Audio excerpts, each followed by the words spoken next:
읽어주는 스필 글 오형칠 제목 6.25를 보이면서 1950년 6월 25일에 한국 전쟁이 일어났다.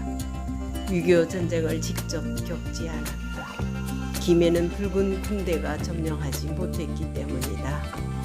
초등학교 1학년 때 일어난 전쟁, 철없는 시절이라 전쟁이 무엇인지 왜 전쟁이 일어났는지 알지도 못했고 알려고도 하지 않았다. 비극이 무엇인지 희극이 무엇인지 줄 모르는 나이였다. 직접 사람이 총 맞아 죽는 모습을 보지 못했기 때문에 전쟁 참혹성을 몰랐다. 나는 동광초등학교 정문 오른쪽 골목길에 살았다. 골목 입구 왼편에는 제재소가 오른편에 타작마당이 있고 사이로 개울이 있다. 우리 꼬맹이들은 타작마당과 위로 뻗은 골목길에서 놀고 그 위로 올라가면 우북동 금성사 성조와 만장대가 있다. 6.25 전쟁이 터지자 학교에 미군이 주둔했다. 아이들이 부르는 노래와 놀이는 그 시대를 반영한다. 아, 이제랴 어찌 우리 나를 전우의 시체를 넘고 넘어 앞으로 같은 전쟁 노래와 전쟁 놀이를 하면서 놀았다. 말, 노래, 행동은 모두 전쟁과 관련되어 있었다.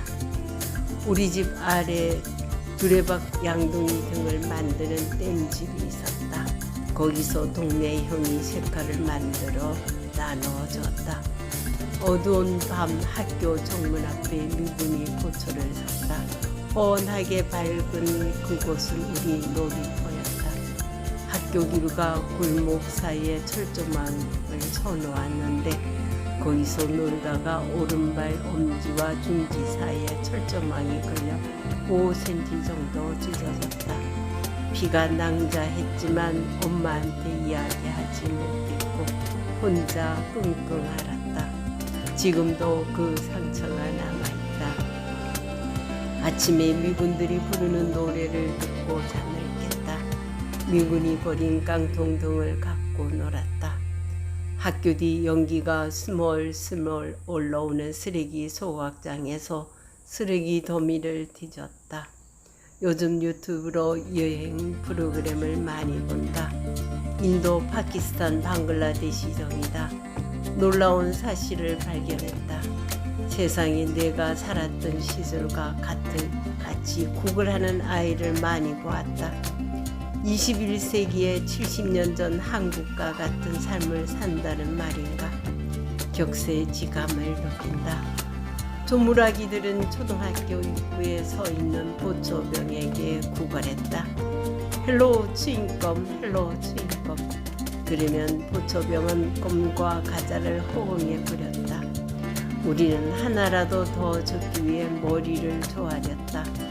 흑인 보초는 우리를 흐뭇한 눈으로 내려다 보았다. 하우마치라는 말을 쉽게 배웠다. 그런 일이 지금 파키스탄 같은 후진국에서 벌어지고 있다. 당시 우리나라 국민소득은 $100 미만, 지금 파키스탄은 $2,500다. 보초병이 던져주는 초콜릿이나 껌을 주워 먹어도 부끄럽다고 생각한 적은 없다. 전쟁으로 학교를 내어준 우리는 만장대, 산기슭, 왕릉, 창고, 동사무소 등에서 공부했다. 전쟁이 끝나자 미군 다음에 육군 공병학교가 들어왔다가 우리가 다시 들어갔다. 먼저 받은 우유는 점심시간에 당번이 주전자로 받아왔다.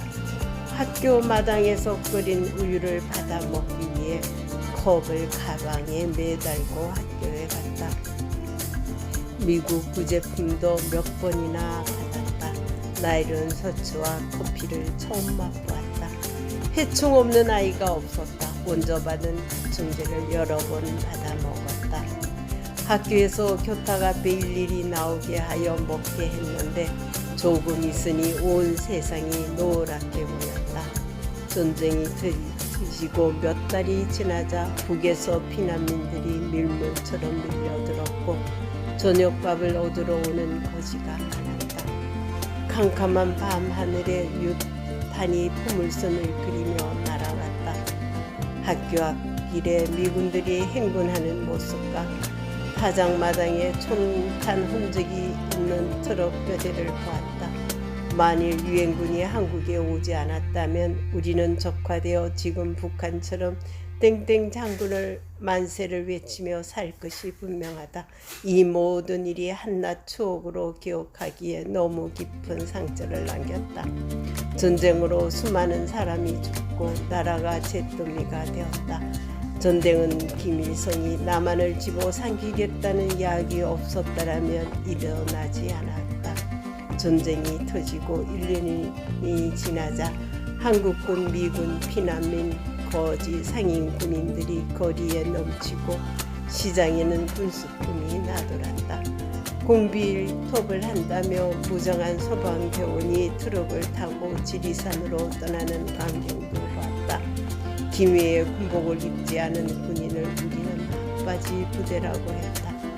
70여 년이 지난 지금 잊혀진 전쟁이 되었다가 정부가 바뀌자 상기하는 전쟁이 되었다. 역사는 되풀이한다. 잊어버리는 전쟁이 되는 순간 우리는 다시 한번 비극적인 삶을 맞지 않으면 안 된다. 엘 박사는 말한다.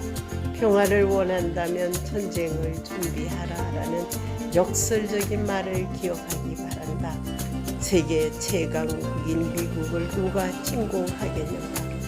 우리는 몸을 위해 운동하고 좋은 음식과 약을 먹는다. 감히 바이러스가 우리 몸을 침투하지 못한다. 아, 이스라엘 어찌 우리 그날을. 유대인들은 600만 명이 죽었다. 그들 마음속에 새겨놓은 말이 있다. 그들을 용서하라. 그러나 잊지 말라. 2023년 7월 2일 그랬어요.